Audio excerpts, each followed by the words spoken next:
Just going back to what you said earlier, when you said that what may be a sin to one person isn't necessarily a sin to someone else. There's a good example of this in Acts chapter 17.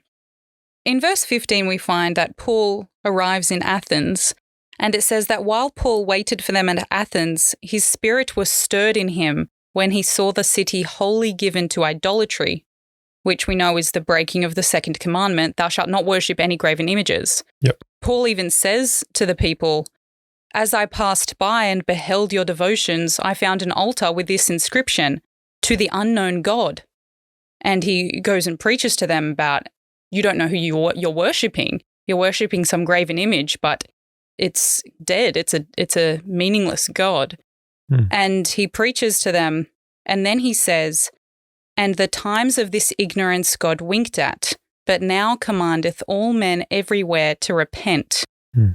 Up to that point, before they had received a knowledge of their error. Yeah.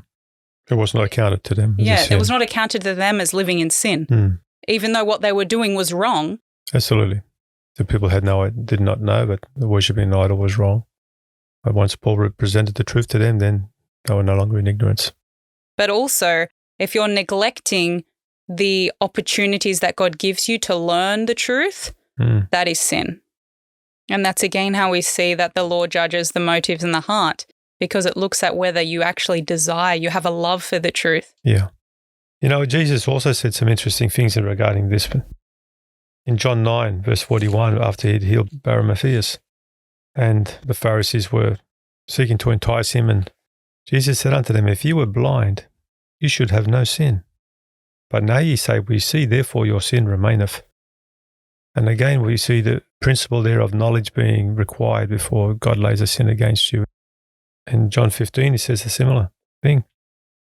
God will not even have accounted the sin toward the Jewish people for rejecting Christ until they had seen the witness of Christ. And as he says, if I had not come and spoken unto them, they would have not had sin.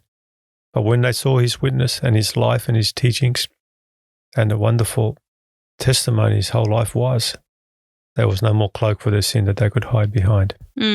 I guess it ties in as well with when Paul says, where no law is, there is no transgression. Yeah. Meaning where there is even no knowledge of the law, and there also, can be no transgression of it. Absolutely. And also, the more understanding you have, the more accountable. That's right.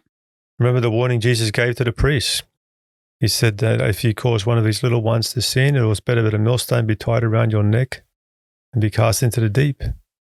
And how he said that the leaders would be judged 10 times more severely because they have a much greater accountability, much greater responsibility. So with knowledge comes responsibility, and with responsibility comes accountability. And with that accountability will also come the judgment. And the very law of God is the basis of that judgment.